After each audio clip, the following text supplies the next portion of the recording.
നമ്മൾ ഇന്ന് 2026 ഓൺഗോയിങ് ആയിട്ട് നടന്നുകൊണ്ടിരിക്കുന്ന ഓൺലി ഫ്രണ്ട്സ് എന്ന് പറയുന്ന സീരീസാണ് കാണാൻ പോകുന്നത്.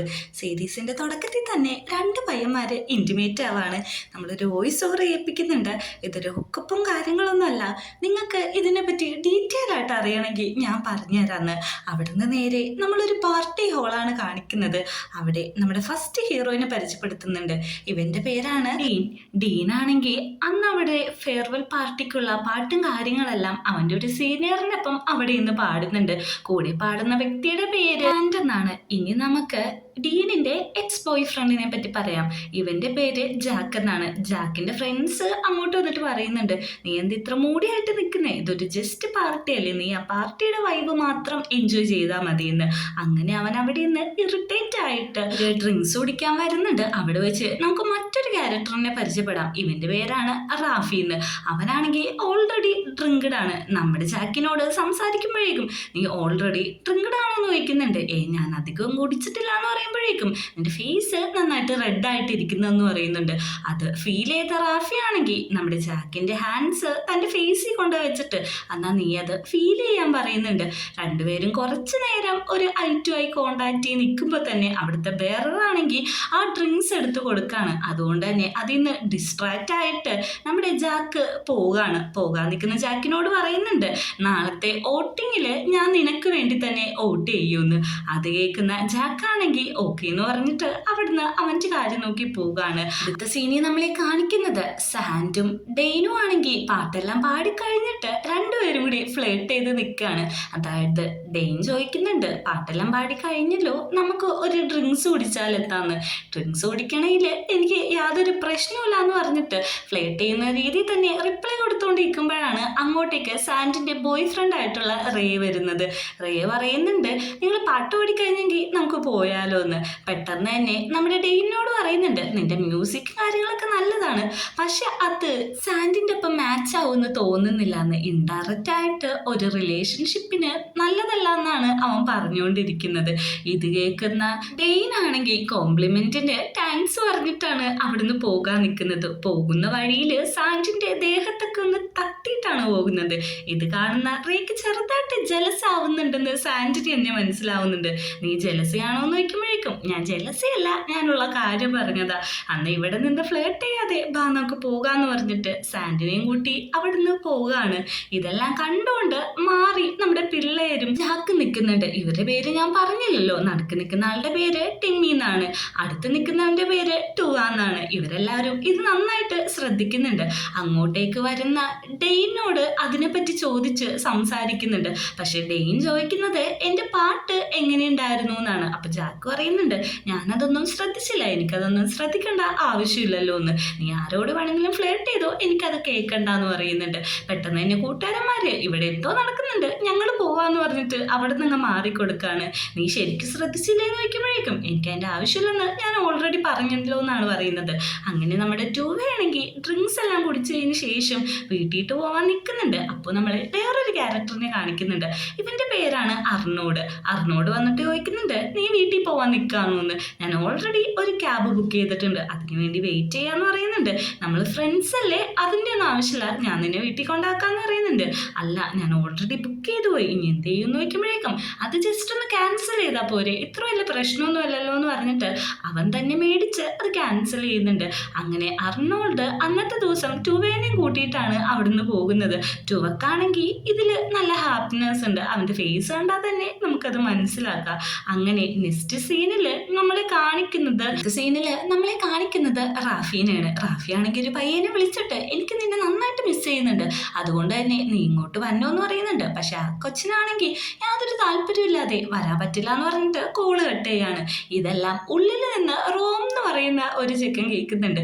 റോം ആണെങ്കിൽ അങ്ങോട്ട് വന്നിട്ട് എന്ത് പറ്റി, നിന്റെ ഫ്രണ്ട് വരാന്ന് പറഞ്ഞിട്ട് ഇന്ന് വന്നില്ലേന്ന് ചോദിക്കുന്നുണ്ട്. അതൊന്നും നിന്റെ കാര്യമല്ല, നീ അതൊന്നും അന്വേഷിക്കണ്ടെന്ന് പറയുന്നുണ്ട്.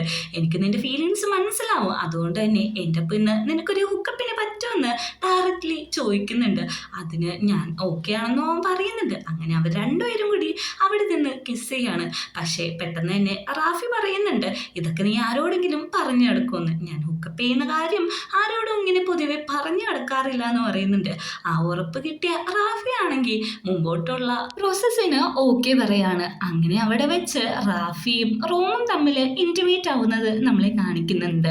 പിറ്റേ ദിവസം യൂണിവേഴ്സിറ്റിയിൽ ഒരു വോട്ടിംഗ് നടക്കാണ്. എന്തിനുള്ളതാണെന്ന് വെച്ചിട്ടുണ്ടെങ്കിൽ അവിടെ ഒരു ഡ്രാമക്ക് പുതിയൊരു ഡയറക്ടറിനെ വേണം. അതിന് വേണ്ടിയിട്ടാണ് വോട്ടിങ്ങും കാര്യങ്ങളും നടക്കുന്നത്. ഈ കാര്യം തന്നെയാണ് ബാറി വെച്ച് ജാക്കിനോട് തലേ ദിവസം റാഫി സൂചിപ്പിച്ചതും. അങ്ങനെ എല്ലാവരും അവിടെ വോട്ട് ചെയ്യുന്നുണ്ട്. കൂടുതലും വോട്ട് ചെയ്യപ്പെടുന്നത് നമ്മുടെ ജാക്കിന് വേണ്ടിയിട്ടാണ്. കാരണം കൂടുതലും അവിടെ തന്നെ ഉള്ളത് ജാക്കിന്റെ ഫ്രണ്ട്സ് ആണ്. അങ്ങനെ വോട്ടിംഗ് ഒക്കെ നടക്കുന്നുണ്ട്. ഏറ്റവും കൂടുതൽ കിട്ടുന്നതും ജാക്കിനാണ്. റിസൾട്ട് വരുമ്പോൾ ജാക്കാണ് ജയിക്കുന്നത്. എല്ലാവരും അവനെ കൺഗ്രാറ്റുലേറ്റ് ചെയ്യുന്നുണ്ട്. അങ്ങനെ നമ്മുടെ ജാക്കിന് സ്പീച്ച് ചെയ്യാനുള്ള ടൈം എത്തി. ജാക്ക് പറയുന്നുണ്ട്, ഈ പ്രാവശ്യത്തെ ഡ്യൂട്ടീസ് നിങ്ങൾക്ക് സ്വയമേ ഏറ്റെടുക്കാന്ന്. നമ്മുടെ തൂവും ബാക്കി ഫ്രണ്ട്സൊക്കെ ലൈറ്റിങ്ങിനും സൗണ്ടിങ്ങിന്റെ കാര്യങ്ങൾക്കെല്ലാം ഓരോരുത്തരായിട്ട് ഏറ്റെടുക്കുന്നുണ്ട്. പെട്ടെന്ന് തന്നെ ഒരു പെൺകുട്ടി എണീറ്റ് എന്ന് പറയുന്നുണ്ട്, അപ്പൊ ഈ വർഷത്തെ റോമിയോ ആയിട്ട് ആരാന്ന്? അത് വേറെ ആരാവാനായിട്ടാണ് നമ്മുടെ ഡിയാൻ തന്നെയാണെന്ന്. പക്ഷേ നമ്മുടെ ജാക്കു പറയുന്നത് അങ്ങനെ ഒരാളെ പെട്ടെന്ന് തന്നെ സെലക്ട് ചെയ്യാൻ പറ്റത്തില്ല. ഈ വർഷം ഓഡീഷനും കാര്യങ്ങളൊക്കെ വെക്കണം. കഴിവുള്ളവര് ഇവിടെ വേറെയുമുണ്ട്, അവർക്കൊരു അവസരം കൊടുക്കണമെന്ന്. ഇത് കേട്ട് പ്രൊവോക്കായിട്ടുള്ള ഡിയാൻ എണീറ്റു എന്ന് പറയുന്നുണ്ട്, അത് ശരിയാണ്, കാസ്റ്റിംഗ് കോള് വെച്ചോ, എന്നിട്ട് അതിൽ കഴിവുള്ള ആരെയാണോ അവരെ തന്നെ സെലക്ട് ചെയ്താൽ മതി എന്ന്. ഡിയാൻ്റെ ഒരു ഇത് കാണിക്കുന്നുണ്ട്, ഞാനല്ലാതെ വേറെ ആരാണ് റോമിയോന്റെ ക്യാരക്ടർ ചെയ്യാൻ പറ്റാന്ന്. അടുത്ത സീനില് നമ്മളെ അർണോഡിനെയാണ് കാണിക്കുന്നത്. അർണോഡ് ഒരു ഡാൻസറാണ്. ഡാൻസ് കളിക്കുന്നത് ടുവ നോക്കിക്കൊണ്ടിരിക്കുകയാണ്. ഇത് കാണുന്ന അർണോഡ് വന്നിട്ട് ചോദിക്കുന്നുണ്ട്, എന്തിനാ ഇങ്ങോട്ട് വന്നേന്ന്? അത് വേറൊന്നുമല്ല, ഇന്നലെ നീ എന്നെ കൊണ്ടാക്കിയില്ലേ, അതിന്റെ പൈസ തരാനാന്ന് പറയുന്നുണ്ട്. ഞാൻ ഓൾറെഡി പറഞ്ഞു നമ്മൾ ഫ്രണ്ട്സ് ആണ്, അതിൻ്റെ ഒന്നും ക്യാഷിന്റെ ആവശ്യമില്ലെന്ന്. പക്ഷെ അതെങ്ങനെയാണ് തരാതിരിക്കാന്നാണ് ചോദിക്കുന്നത്. ടുവയാണെങ്കിൽ അവിടെ നിന്ന് തലേ ദിവസത്തെ റൈഡിന്റെ ക്യാഷ് എല്ലാം പേ ചെയ്യുന്നുണ്ട്. പക്ഷേ നമ്മുടെ അർണോട് പറയുന്നത്, ഇന്നലെ നീ എന്ത് ഫണ്ണിയായിരുന്നു, കള്ളു കുടിച്ചിട്ട് എന്തൊക്കെ പിച്ചും പയ്യാണ് വിളിച്ചു പറഞ്ഞുകൊണ്ടിരുന്നത്, നിന്റെ റൂംമേറ്റ് ബില്ലെടുക്കുന്നില്ല, അങ്ങനെ ഇങ്ങനെയൊക്കെ പറഞ്ഞല്ലോ എന്ന് പറയുന്നുണ്ട്. ഇതെല്ലാം കേൾക്കുന്ന ടുവക്കാണെങ്കിൽ നാണം വരുന്നുണ്ട്. എന്നാ ശരി ഞാൻ പോകുകയാണെന്ന് പറഞ്ഞിട്ട് ടുവ അവിടുന്ന് പോകുമ്പോൾ നമ്മൾ അടുത്ത ക്ലിപ്പ് കാണിക്കുന്നുണ്ട്. അർണോട് പറയാണ്, ടുവ ഒരു നല്ല കുട്ടിയാണ്, ഭയങ്കര ക്യൂട്ടാണെന്നൊക്കെ. നമ്മുടെ ടുവ പറയാണ്, അർണോട് പാവമാണ്, പക്ഷെ കുറച്ചും കൂടി ഒന്ന് നോക്കാനുണ്ടെന്ന്. അടുത്ത സീനില് നമ്മളെ ക്ലാസ് ആണ് കാണിക്കുന്നത്. ക്ലാസ്സില് ടീച്ചർ ക്ലാസ് എടുത്തുകൊണ്ടിരിക്കുന്ന സമയത്താണ് അങ്ങോട്ടേക്ക് റാഫി കയറി വരുന്നത്. റാഫി പഠിക്കുന്ന അതേ ക്ലാസ്സിൽ തന്നെയാണ് റോം ഉള്ളത്. പക്ഷെ ആ കാര്യം ഇപ്പോഴാണ് റാഫിക്ക് മനസ്സിലാവുന്നത്. റോമിനെ കണ്ടവൻ ഒന്ന് ടെൻഷൻ ആവുന്നുണ്ട്. പക്ഷെ അവിടെ ചെന്നിരുന്നിട്ടും റോമാണെങ്കിൽ നമ്മുടെ റാഫീനെ ഡിസ്റ്റർബ് ചെയ്തുകൊണ്ടിരിക്കുകയാണ്. നീ എന്താ ഇവിടെ വന്നേക്കുന്നതെന്ന് വയ്ക്കുമ്പോഴേക്കും പിന്നെ എനിക്ക് ക്ലാസ്സിൽ ഇവിടെ വരണ്ടേ, അതുമല്ല ഇന്നലത്തെ നൈറ്റ് എങ്ങനെയുണ്ടായിരുന്നു എന്നൊക്കെ റോം ഭയങ്കര കളിയാക്കി ചോദിക്കുന്നുണ്ട്. ഇത് കേൾക്കുന്ന ടീച്ചറാണെങ്കിൽ നിങ്ങൾ രണ്ടുപേരും എന്തിനെ പറ്റി സംസാരിക്കുന്നതെന്ന് ചോദിക്കുമ്പോഴേക്കും റോമിനീറ്റി എന്ന് പറയാണ്, ഇന്നലെ യൂണിവേഴ്സിറ്റിയുടെ വക, അതായത് സീനിയേഴ്സ് നടത്തിയ ഒരു പാർട്ടി ഉണ്ടായിരുന്നു, അടിപൊളി പാർട്ടി ആയിരുന്നു, ഭയങ്കര ബ്ലാസ്റ്റ് ആയിരുന്നു എന്നൊക്കെ. പക്ഷേ അപ്പോഴേക്ക് റാഫി പറയാണ്, ഓക്കെ ആയിരുന്നു, വലിയ അടിപൊളിയൊന്നും ആയിരുന്നില്ലെന്ന്. ഇവർ ഇൻഡയറക്റ്റ് ആയിട്ട് എന്തിനെ കുറിച്ച് സംസാരിച്ചത് ഞാൻ പ്രത്യേകിച്ച് എടുത്തു പറഞ്ഞു തരേണ്ട ആവശ്യമില്ലല്ലോ. അങ്ങനെ നെക്സ്റ്റ് സീനിൽ നമ്മുടെ ജാക്കാണെങ്കിൽ ഒരു ഡേറ്റിംഗ് പ്ലേസിൽ പോയേക്കാണ്. ഇവിടുത്തെ റൂൾ എന്താണെന്ന് വെച്ചിട്ടുണ്ടെങ്കിൽ നമ്മുടെ ഓപ്പോസിറ്റ് വന്നിരിക്കുന്ന ആളെ നമുക്ക് ഇഷ്ടപ്പെട്ടില്ലെങ്കിൽ നമുക്കൊരു ബെല്ലി പിടിച്ച് നിൽക്കാം. ആ ഒരു സമയം കൊണ്ട് തന്നെ അവിടുത്തെ ആൾക്കാർ സ്വിച്ച് ആയിക്കോളും. അതിൻ്റെ ഡീറ്റെയിൽസും കാര്യങ്ങളും അവിടുത്തെ ഓണർ ജാക്കിന് പറഞ്ഞു കൊടുക്കുന്നുണ്ട്. അങ്ങനെ ടേബിളിൽ പോയി വന്നിരിക്കുന്നുണ്ട്. ഓരോ പ്രാവശ്യവും നമ്മുടെ ജാക്കിൻ്റെ അടുത്ത് വന്നവർ ഭയങ്കര ചീസി ആയിട്ടുള്ള ആൾക്കാരായിരിക്കും. അതായത് ജാക്കിൻ്റെ ഒരു കോൺസെപ്റ്റിൽ ഇല്ലാത്ത ആൾക്കാരായിരിക്കും വരുന്നത്. അങ്ങനെ ഒരാളെ അവൻ ബെല്ലടിച്ച് മാറ്റുന്നുണ്ട്. അടുത്ത ആൾ വന്നിരുന്നിട്ട് ഭയങ്കര ചീസി ഡയലോഗ്സ് ഒക്കെയാണ് പറയുന്നത്. അതായത് നിന്റെ ലുക്ക് കണ്ടിട്ട് നീ ആയിരിക്കും എൻ്റെ അടുത്ത ബോയ് ഫ്രണ്ട് എന്ന് തോന്നുന്നു എന്നൊക്കെയാണ് പറയുന്നത്. അടുത്തതായിട്ട് വന്നിരിക്കുന്നത് വേറെ ആരുമല്ല, ഡിയാനാണ്. ഡിയാനോട് ചോദിക്കുന്നുണ്ട്, ഓ നീ ഇവിടെ എത്തിയോന്ന്? അല്ല ഞാനൊരു കാര്യം ചോദിച്ചോട്ടെ, രാവിലെ നീ പറഞ്ഞ കാസ്റ്റിംഗ് കോള് റോമി റോമിയോ ആവാൻ ഞാനല്ലാതെ വേറെ ആരും ഇവിടെ ഉള്ളേന്ന്. അതൊക്കെ അതിന്റെ വഴിക്ക് നടക്കും, നീ ഇപ്പോഴൊന്ന് പോവാൻ നോക്കെന്ന് പറഞ്ഞിട്ട് ബെല്ലടിക്കുന്നുണ്ട്.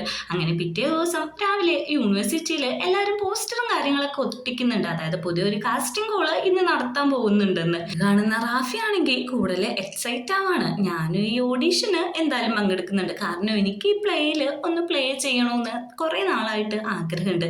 അതുകൊണ്ട് എനിക്ക് കോസ്റ്റ്യൂം എല്ലാം ഇന്ന് തന്നെ സെറ്റ് ആക്കണമെന്ന് അവൻ്റെ കൂട്ടുകാരനോട് പറഞ്ഞ് ഏൽപ്പിക്കുകയാണ്. അങ്ങനെ അന്നത്തെ ദിവസം കാസ്റ്റിംഗ് കോള് നടക്കാണ്. ഓരോരുത്തരായിട്ട് വന്ന് അഭിനയിക്കുന്നുണ്ടെങ്കിലും ആർക്കും ആ പെർഫെക്ഷനും കാര്യങ്ങളൊന്നും കിട്ടുന്നില്ല. അതുകൊണ്ട് തന്നെ നമ്മുടെ ജാക്ക് ഭയങ്കര ഡിസപ്പോയിന്റഡ് ആണ്. നമ്മുടെ ടിമ്മിയൊക്കെ പറയുന്നുണ്ട്, ഇതിൻ്റെയൊക്കെ ആവശ്യമുണ്ടോ, നമുക്ക് ആ ഡിയാനെ തന്നെ ഹോമിയോ ആക്കിയാൽ പോരെന്ന്. അതിൻ്റെ ഒന്നും ആവശ്യമില്ല, കഴിവുള്ളവരുണ്ടാവും, നമുക്ക് കുറച്ച് വെയിറ്റ് ചെയ്യാന്ന് പറയുന്നുണ്ട്. അങ്ങോട്ടേക്ക് നമ്മുടെ ഡിയാൻ വരുന്നുണ്ട്. ഞാനും ഉണ്ട് ഈ കാസ്റ്റിംഗ് കോളിലെന്ന് പറഞ്ഞിട്ട് അവനും വന്ന് പ്ലേ ചെയ്യാണ്. അവൻ വന്നിട്ട് ഇൻഡയറക്റ്റ് ആയിട്ട് എന്നെ ചൂസ് ചെയ്താൽ മതി എന്നൊക്കെ ഉള്ള രീതിയിലാണ് സംസാരിച്ചുകൊണ്ടിരിക്കുന്നത്. ഇവൻ പ്ലേ ചെയ്യുന്നതിൻ്റെ ഇടയിൽ അങ്ങോട്ടേക്ക് നമ്മുടെ റാഫി കയറി വരികയാണ്.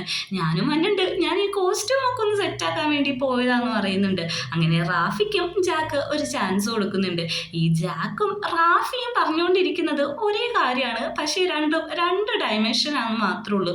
എന്താന്ന് വെച്ചിട്ടുണ്ടെങ്കിൽ എന്നെ ചൂസ് ചെയ്യുന്നതായിരിക്കും നല്ലത്, പക്ഷേ നീ എന്നെ പ്രാവശ്യം ചൂസ് ചെയ്തുകൊണ്ട് അതിന് ചൂസ് ചെയ്യുന്നത് കൊള്ളില്ല എന്നൊക്കെ പറഞ്ഞിട്ട് ഒരു ഡിബേറ്റ് പോലെയാണ് അവർ സംസാരിച്ചുകൊണ്ടിരിക്കുന്നത്. അങ്ങനെ രണ്ടുപേരും എന്നെ ചൂസ് ചെയ്യുന്ന പറഞ്ഞ് ഇമോഷണലായിട്ട് പ്ലേ അവസാനിപ്പിക്കുകയാണ്. ഇത് കാണുന്ന എല്ലാവരും നന്നായിട്ട് കൈയടിക്കുന്നുണ്ട്, കാരണം രണ്ടുപേരും ഒന്നിനൊന്ന് മെച്ചമായിട്ടാണ് അവിടെ പ്ലേ ചെയ്തുകൊണ്ടിരിക്കുന്നത്. കാസ്റ്റിംഗ് കോള് കഴിഞ്ഞിട്ട് ടുവേയും നമ്മുടെ ടിമ്മിയും ജാക്കും കൂടി ബാറിൽ പോയിരുന്ന് കള്ളുപിടിക്കുന്നുണ്ട്. നീ ഇതിൽ ആരെയാണ് സെലക്ട് ചെയ്യാൻ പോകുന്നതെന്ന് ചോദിക്കുമ്പോഴേക്കും രണ്ടുപേരും നന്നായിട്ട് പ്ലേ ചെയ്യുന്നുണ്ട്. അതുകൊണ്ട് തന്നെ ഇത് സെലക്ട് ചെയ്യുന്ന കാര്യത്തിൽ കുറച്ച് ബുദ്ധിമുട്ടുണ്ട്, എനിക്ക് കുറച്ച് സമയം വേണം. ആ സമയത്തിനുള്ളിൽ ഇവരിൽ ആരാണെന്നുള്ളത് ഞാൻ അവസാനമായിട്ട് ഒരു ലിസ്റ്റ് എഴുതുമെന്ന് പറയുന്നുണ്ട്. ടിമ്മിയാണെങ്കിൽ അവിടുന്ന് ടുവേനെ വിളിച്ചുകൊണ്ട് പോകുന്നുണ്ട്. അതേ സമയത്ത് അങ്ങോട്ടേക്ക് റാഫി വന്നിട്ട് ഞാനിവിടെ ഇരുന്നോട്ടെ എന്ന് ചോദിക്കുന്നുണ്ട്. നീ ഇവിടെ ഇരുന്നു, പക്ഷെ കാസ്റ്റിംഗ് കോളിന്റെ കാര്യം മാത്രം നീ ചോദിക്കരുത്, ആ റിസൾട്ട് പറയാനായിട്ട് എനിക്ക് കുറച്ച് ടൈം വേണമെന്ന് പറയുന്നുണ്ട്. ആയിക്കോട്ടെപ്പാ, നിങ്ങൾ ടൈം എടുത്തിട്ട് പറഞ്ഞാൽ മതി. അതല്ലടാ, ഇന്ന് നിന്റെ ആക്ടിങ് നന്നായിട്ടുണ്ടായിരുന്നു എന്ന് പറയുമ്പോഴേക്കും ഞാനെന്തൊന്ന് വീഡിയോ എടുത്തോട്ടെ, കാരണം ഇത് അത്ര നല്ല കോംപ്ലിമെന്റ് ആണെന്ന് നമ്മുടെ റാഫി പറഞ്ഞുകൊണ്ടിരിക്കുന്ന അതേ സമയത്താണ് അങ്ങോട്ടേക്ക് ഡിയാൻ വരുന്നത്. ഡിയാൻ വന്നിരിക്കുമ്പോൾ തന്നെ നമ്മുടെ റാഫി പറയുന്നുണ്ട്, ഞാൻ നിങ്ങളുടെ ഭയങ്കര ഒരു ഫാനാണ്, എനിക്കൊരു ദിവസം നിങ്ങളുടെ ഒപ്പം ഈ റോളിൽ പ്ലേ ചെയ്യണമെന്ന് ആഗ്രഹമുണ്ടെന്ന്. നീ എൻ്റെ ഫാനായിരിക്കാം, പക്ഷേ ഞാൻ പ്ലേ ചെയ്ത റോളുകളൊന്നും നീ അത്ര നന്നായിട്ട് പ്ലേ ചെയ്യുമെന്ന് എനിക്ക് തോന്നുന്നില്ലെന്ന്. അവൻ ഇൻഡയറക്റ്റ് ആയിട്ട് പറയുന്നത് ജാക്കിൻ്റെ കാര്യമാണ്. ഇവർ രണ്ടുപേരും ഒരു ഡിബേറ്റ് പോലെ പറയുന്നുണ്ട്. അതിനുശേഷം നമ്മുടെ റാഫി ആണെങ്കിൽ അന്ന് നിങ്ങൾ സംസാരിക്കേ, ഞാൻ പോകാന്ന് പറഞ്ഞിട്ട് അവിടെ നിന്ന് എണീറ്റ് പോകുന്നുണ്ട്. എന്താ പുതിയ ക്യാരക്ടറിനെ കണ്ടുപിടിക്കാനായിട്ട് ഇത്ര ബുദ്ധിമുട്ടെന്ന് ഡിയാൻ ചോദിക്കുന്നുണ്ടെങ്കിലും അതിന് ഒരു മറുപടിയും കൊടുക്കാതെ ജാക്ക് അവിടെ തന്നെ ഇരിക്കുന്നുണ്ട്. ഓമാണെങ്കിൽ ബാറിയിട്ട് വരുമ്പോൾ അവിടെ റാഫി ഇരിക്കുന്നത് കാണുന്നുണ്ട്. അവൻ അങ്ങോട്ട് വന്ന് സംസാരിക്കുമ്പോൾ റാഫി വയ്ക്കുന്നുണ്ട്, നീ എന്തിനാ എന്നെ ഇങ്ങനെ ഫോളോ ചെയ്യുന്നത്? മിസ്റ്റർ, ഞാൻ നിങ്ങളെ ഫോളോ ചെയ്തതല്ല, ഞാനാണ് ഇവിടുത്തെ DJ, അതുകൊണ്ട് എനിക്ക് ഇങ്ങോട്ട് വരാതിരിക്കാൻ പറ്റില്ല എന്ന് പറയുമ്പോഴേക്കും അങ്ങനെയാണെങ്കിൽ നീ അടുത്ത പ്രാവശ്യം വരുമ്പോഴേക്കും എന്നോട് ഹായ് ഒന്നും പറയണ്ട, എനിക്കതിന് താല്പര്യമില്ല എന്ന് പറയുന്നുണ്ട്. എന്തോ പറ്റി, ഇന്ന് ഭയങ്കര മൂഡ് ഓഫ് ആണല്ലോ എന്ന് നമ്മുടെ റെമോ ചോദിക്കുന്നുണ്ട്. അങ്ങനെ അകത്ത് കയറിയിട്ട് ഡിയാനാണെങ്കിൽ ടുവേനോടൊക്കെ സംസാരിച്ചുകൊണ്ടിരിക്കുകയാണ്. അതിൻ്റെ കൂട്ടത്തിൽ അവിടെ അർണോട് വർക്ക് ചെയ്യുന്നത് കാണുന്നുണ്ട്. അല്ല, അത് അർണോടല്ലേ, ഇവനെന്തിനാ ഇവിടെ വർക്ക് ചെയ്യുന്നതെന്ന് ചോദിക്കുമ്പോഴേക്കും അറിയത്തില്ല, ഫിനാൻഷ്യലി എന്തെങ്കിലും ബുദ്ധിമുട്ടുണ്ടായിരിക്കും, അല്ലാതെ ഇവിടെ ഒന്ന് വർക്ക് ചെയ്യേണ്ട ആവശ്യം അവനില്ലല്ലോ എന്ന് പറയുന്നുണ്ട്. അങ്ങനെ അർണോട് ബാക്ക് യാർഡിൽ പോയിട്ട് ബിയേഴ്സും കാര്യങ്ങളൊക്കെ എടുത്തുകൊണ്ടിരിക്കുമ്പോൾ അങ്ങോട്ടേക്ക് ടുവ വന്നിട്ട് ചോദിക്കുന്നുണ്ട്, നിനക്ക് പാർട്ടിയിൽ ഞങ്ങളുടെ ഒപ്പം വരാൻ പറ്റുമെന്ന്. എനിക്ക് വർക്ക് ഉണ്ടെന്ന് പറഞ്ഞിട്ട് അവന് കുടിക്കാനായിട്ട് ഒരു ബിയർ ബോട്ടിൽ ഗിഫ്റ്റായിട്ട് കൊടുക്കുന്നുണ്ട്. ഇത് കാണുന്ന ടുവക്ക് നല്ല രീതിക്ക് സന്തോഷമാവുന്നുണ്ടെങ്കിലും അവൻ്റെ ഒരു പോസ്റ്റർ നമ്മളെ കാണിക്കുന്നുണ്ട്. അതായത് കുറച്ചും കൂടി വെയിറ്റ് ചെയ്യാം, കുറച്ചും കൂടി അന്വേഷിക്കാനുണ്ടെന്ന്. അടുത്ത സീനിൽ റെമോ ആണെങ്കിൽ DJ പ്ലേ ചെയ്തുകൊണ്ടിരിക്കുകയാണ്. എല്ലാ മെമ്പേഴ്സും അവിടെ ഡാൻസ് കളിക്കാനുണ്ട്. നമ്മുടെ ജാക്കും കൂട്ടുകാരും ഡിയാനും റാഫിയും എല്ലാവരും ആ ബാറിൽ തന്നെ ഉണ്ട്. ഇവരൊക്കെ ഭയങ്കര ക്ലോസ് ആയിട്ടാണ് ഡാൻസ് കളിച്ചുകൊണ്ടിരിക്കുന്നത്. പെട്ടെന്ന് തന്നെ നമ്മുടെ റാഫി ആണെങ്കിൽ ജാക്കിന്റെ അടുത്തേക്ക് വന്ന് സംസാരിക്കുന്നുണ്ട്. നമുക്ക് രണ്ടുപേർക്കും കൂടി ഒന്ന് ചിയേഴ്സ് ചെയ്താലോ എന്ന് പറഞ്ഞിട്ട് അവര് ചിയേഴ്സ് ചെയ്തിട്ട് ഡ്രിങ്ക്സ് കുടിച്ചുകൊണ്ടിരിക്കുന്ന സമയത്ത് അങ്ങോട്ടേക്ക് റോമു വരാണ്. റോം വന്നിട്ട് ചോദിക്കുന്നുണ്ട്, നീ എന്താ വീട്ടിട്ട് കയറാത്തെ? അമ്മ എത്ര ദിവസമായി നിന്നെ അന്വേഷിക്കുന്നു എന്ന്. പെട്ടെന്നാണ് നമ്മുടെ റാഫിക്ക് മനസ്സിലാവുന്നത് ഈ ജാക്കും റോമും ബ്ലഡ് റിലേഷൻസിലുള്ള ബ്രദേഴ്സ് ആണെന്ന്. അവനൊന്ന് ഷോക്കാവുന്നുണ്ട്. ഇതാരാ, നിന്റെ പുതിയ ബോയ് ഫ്രണ്ട് ആണോ എന്ന് ചോദിക്കുമ്പോഴേക്കും അല്ല, നീ നിന്റെ വാക്ക് ഒന്ന് സൂക്ഷിക്കാൻ പറഞ്ഞിട്ട് അവിടുന്ന് ജാക്ക് പോകുന്നുണ്ട്. നമ്മുടെ അടുത്ത പോസ്റ്റർ കാണിക്കുന്നുണ്ട്. നമ്മുടെ റാഫി ആണെങ്കിൽ ഇവന്മാര് ചേട്ടനനിയന്മാരാണോ എന്നാണ് ചോദിക്കുന്നത്. നേരെ മറിച്ച് റോമോ ചോദിക്കുന്നത്, ഞങ്ങൾ ചേട്ടനനിയന്മാരാണെങ്കിലും എപ്പോഴും ചേട്ടാന്ന് വിളിച്ചുകൊണ്ട് നടക്കണമെന്നാണോ എന്ന്. അങ്ങനെ നമ്മുടെ ജാക്ക് പുറത്തുനിന്ന് നോക്കുമ്പോഴേക്കും ഡിയാനാണെങ്കിൽ അകത്ത് എല്ലാവരോടും ഫ്ലേർട്ട് ചെയ്യുകയും ഇന്റിമസി കാണിക്കുകയും ചെയ്യുന്നുണ്ട്. ഇത് കാണുന്ന അവന് ടെൻഷൻ ആവുന്നുണ്ട്. അവൻ്റെ അടുത്തിരിക്കുന്ന ആളാണെങ്കിൽ നിന്റെ സ്പെറ്റ്സ് എത്ര രൂപയാന്ന് ചോദിക്കുന്നുണ്ട്. അതല്ല, നിനക്ക് സ്പെറ്റ്സ് ഇല്ലാതെയും എന്നെ അടുത്ത് ക്ലിയർ ആയിട്ട് കാണാൻ പറ്റുമെന്ന് ഇൻഡയറക്റ്റ് ആയിട്ട് ചോദിക്കുന്നുണ്ട്. അതായത് അയാൾക്ക് നമ്മുടെ ജാക്കിൻ്റെ ഒപ്പം ഒരു റിലേഷൻഷിപ്പിന് താല്പര്യമുണ്ടെന്ന്, അതായത് ഫിസിക്കലായിട്ടുള്ള ഒരു ഹുക്കപ്പിന്. അങ്ങനെ അന്ന് രാത്രി അവിടെ DJ നടക്കുമ്പോഴേക്കും റാഫി ആണെങ്കിൽ ഭയങ്കര ദേഷ്യപ്പെട്ട് അങ്ങോട്ട് വന്ന് ചോദിക്കുന്നുണ്ട്, നിങ്ങൾ ബ്രദേഴ്സ് ആണെന്നുള്ള കാര്യം എന്താ പറയാഞ്ഞെന്ന്. നീ എന്തൊക്കെയാ പറയുന്നത്? അല്ല, ഞങ്ങൾ ബ്രദേഴ്സ് ആണെന്ന് ഞാൻ എന്തിനാ നിന്നോട് പറയുന്നതെന്ന് ചോദിക്കുന്നുണ്ട്. അല്ല, വേറൊന്നിനും അല്ല, എന്നോട് നിനക്ക് ഒരു വാക്ക് പറയാമായിരുന്നു എന്ന്. അവൻ്റെ കയ്യിലുള്ള ഡ്രിങ്ക്സ് ആണെങ്കിൽ ആ DJ മിഷനിലേക്ക് വീണിട്ട് DJ ഓഫ് ആവുന്നുണ്ട്. അവിടെയുള്ള ആൻറ്റി വന്ന് ചീത്ത പറയുന്നുണ്ട്, നീ മൂടൊക്കെ നശിപ്പിച്ചു, വേഗം തന്നെ ഇത് സെറ്റാക്കാനായിട്ട്. ആൻറ്റി വിഷമിക്കണ്ട, ഞാൻ പെട്ടെന്ന് തന്നെ സെറ്റാക്കി തരാമെന്ന് പറഞ്ഞിട്ട് അവൻ്റെ ലാപ്പിൽ എന്തൊക്കെ അപ്ലൈ ചെയ്തിട്ട് അതൊക്കെ ഒന്ന് സെറ്റാക്കി കൊടുക്കുന്നുണ്ട്. റാഫി ആണെങ്കിൽ താൻ ചെയ്ത പ്രവർത്തിക്ക് ഒരു സോറിയും കൂടി അവിടെ പറയാണ്. അങ്ങനെ പാർട്ടി അവിടെ ഒന്നും കൂടി ഓണാവാണ്. ഈ സമയത്ത് നമ്മുടെ ടിമ്മിയൊക്കെ ആണെങ്കിൽ നന്നായിട്ട് ഡ്രിങ്ക് ചെയ്തിട്ട് ലെക്കില്ലാതെയാണ് നിൽക്കുന്നത്. അവനെയും കൊണ്ട് പുറത്തേക്ക് വരാണ്. ടൂവക്കാണെങ്കിൽ അവനൊന്ന് പിടിക്കാൻ പോലും പറ്റുന്നില്ല. അത്രക്ക് ഡ്രങ്കഡായിട്ടാണ് ടിമ്മി നിൽക്കുന്നത്. ടിമ്മിയാണെങ്കിൽ ടുവേനോട് ചോദിക്കുന്നുണ്ട്, ജാക്കും ഡിയാനൊക്കെ എന്തേന്ന്, അവരൊക്കെ ഓൾറെഡി പോയെന്ന് തോന്നുന്നു എന്ന് പറയുന്നുണ്ട്. ഇതേ സമയം ടിമ്മി ഒന്ന് ഒമറ്റ് ചെയ്യുന്നുണ്ട്. അങ്ങോട്ടേക്ക് അർണോൾഡ് വന്നിട്ട് പറയുന്നുണ്ട്, ഞാൻ ഇവനെ ടേക്ക് കെയർ ചെയ്തോളാം, നീ പേടിക്കണ്ട, നീ വീട്ടിൽ പൊക്കോളാനായിട്ട്. നമ്മുടെ അർണോൾഡിന്റെ കയ്യിലേക്ക് ടൂവയാണെങ്കിൽ അവനെ ഹാൻഡ് ഓവർ ചെയ്യുന്നുണ്ട്. രണ്ടുപേരും കൂടി ഒരുവിധം പിടിച്ചു വലിച്ചാണ് ടിമ്മീനെയും കൊണ്ടുപോകുന്നത്. അങ്ങനെ വീട്ടിലേക്ക് ആ സ്ട്രെയിൻസറിനെയും കൂട്ടിയിട്ട് ജാക്ക് വരാണ്. ജാക്കും ആ സ്ട്രെയിൻസറും കൂടി ഇന്റിമേറ്റ് ആയി നിൽക്കുന്ന സമയത്ത് അങ്ങോട്ടേക്ക് ഡിയാൻ കയറി വരുന്നുണ്ട്. നീ എങ്ങനെ ഇതിൻ്റെ ഉള്ളിലേക്ക് കയറിയെന്ന് ചോദിക്കുമ്പോഴേക്കും ഇപ്പോഴും എൻ്റെ ബർത്ത്ഡേ ഡേറ്റ് തന്നെയല്ലേ ഇതിൻ്റെ പാസ്വേഡ് എന്നാണ് ചോദിക്കുന്നത്. അല്ല, നീ എന്തിനിപ്പം ഇങ്ങോട്ട് വന്നേന്ന് ചോദിക്കുമ്പോഴേക്കും ഇതെൻ്റെ റൂമല്ലേ, നമ്മൾ പണ്ട് എന്തോരം ഇവിടെ കിടന്നിട്ടുണ്ട്, എനിക്കതൊക്കെ മിസ് ചെയ്യുന്നു, എനിക്കിന്ന് ഇവിടെ കിടന്നാലാണോ ഉറക്കം വരുള്ളൂ എന്ന് തോന്നി, അതുകൊണ്ടാണ് ഞാൻ ഇങ്ങോട്ട് വന്നേക്കുന്നതെന്നൊക്കെ ഭയങ്കര ക്രൂഷ്യലായിട്ട് സംസാരിക്കുകയാണ്. ആ വന്നിരിക്കുന്ന സ്ട്രേഞ്ചർ പറയുന്നുണ്ട്, നിങ്ങൾക്ക് ഇടയിൽ ഡീൽ എന്താന്ന് എനിക്കറിയില്ല, പക്ഷേ എനിക്ക് ഈ ഡീലിൻ്റെ ഉള്ളിൽ നിൽക്കാൻ താല്പര്യമില്ല, അതുകൊണ്ട് ഞാൻ പോകാമെന്ന് പറഞ്ഞിട്ട് ഒന്നും മിണ്ടാതെ അയാൾ അവിടുന്ന് പോകുന്നുണ്ട്. നമ്മുടെ ജാക്കിന് ശരിക്കും സങ്കടമാവുന്നുണ്ട്.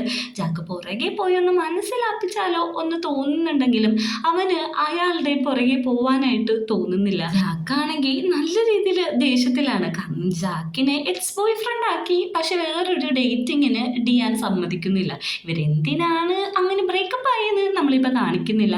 നേരെ ഇരിക്കുന്ന ഡിയാനോട് ചോദിക്കുന്നുണ്ട്, നിനക്കിപ്പോൾ സന്തോഷമായില്ലോ, നീ എന്തിനാണ് ശരിക്കും ഇങ്ങോട്ട് വന്നേക്കുന്നതെന്ന്. ഞാൻ എന്തിനിങ്ങോട്ട് വന്നേക്കുന്നതെന്ന് ചോദിച്ചിട്ടുണ്ടെങ്കിൽ എനിക്ക് നിന്നെ മതി, നിൻ്റെ ഒപ്പം ഒരു ഹുക്കപ്പിന് വേണ്ടിയിട്ടാണ് ഞാൻ ഇങ്ങോട്ടേക്ക് വന്നേക്കുന്നത്, അല്ലാതെ അതേ കൂടുതൽ വേറെ കാര്യങ്ങളൊന്നുമില്ല എന്ന് ഡയറക്റ്റായിട്ട് പറയാണ്. അതിന് ഈ ഹുക്കപ്പിന് എനിക്കും കൂടി താല്പര്യം വേണ്ടതെന്ന് ചോദിക്കുമ്പോഴേക്കും നിനക്ക് താല്പര്യം ഉണ്ടല്ലോ, അത് എനിക്ക് നന്നായിട്ട് അറിയാം, നീ നോ പറഞ്ഞാലും നിൻ്റെ ബോഡി അതിന് അനുവദിക്കുമെന്ന് എനിക്ക് തോന്നുന്നില്ല എന്ന് പറയുന്നുണ്ട്. അങ്ങനെ അവനവിടുന്ന് പോയതിന് ശേഷവും ജാക്കിന് നല്ല സങ്കടമുണ്ട്. കാരണം സ്ട്രെയിൻസർ മിസ്സായത് അവൻ ആലോചിക്കാൻ പോലും പറ്റുന്നില്ല. എടാ, നീ കാണിക്കുന്നതൊക്കെ ഇത്തിരി ഓവറാണെന്ന് ഡിയാനോട് നല്ല ദേഷ്യത്തിൽ ജാക്ക് പറയുന്നുണ്ടെങ്കിലും ഡിയാൻ വന്നിട്ട് പ്രൈവറ്റ് പാർട്ടി ടച്ച് ചെയ്യാണ്. നിന്റെ ദേഷ്യം എത്ര നേരമാണ് നിൽക്കാൻ പോകുന്നത്, എനിക്ക് നന്നായിട്ട് അറിയാമെന്ന് പറഞ്ഞിട്ട് ജാക്കിനെ പിടിച്ച് ബെഡിലേക്ക് ഇടാണ്. ഞാൻ തന്നെ നിന്റെ ദേഷ്യം മാറ്റിത്തരാമെന്ന് പറയുമ്പോഴേക്കും ഡിയാനെ ബോട്ടോ ഒക്കെ ഇട്ട് ജാക്ക് തന്നെ ടോപ്പ് ആവാണ്. ഈ ഒരു സീനും കൂടി കാണിച്ചിട്ടാണ് ഫസ്റ്റ് എപ്പിസോഡ് അവസാനിക്കുന്നത്.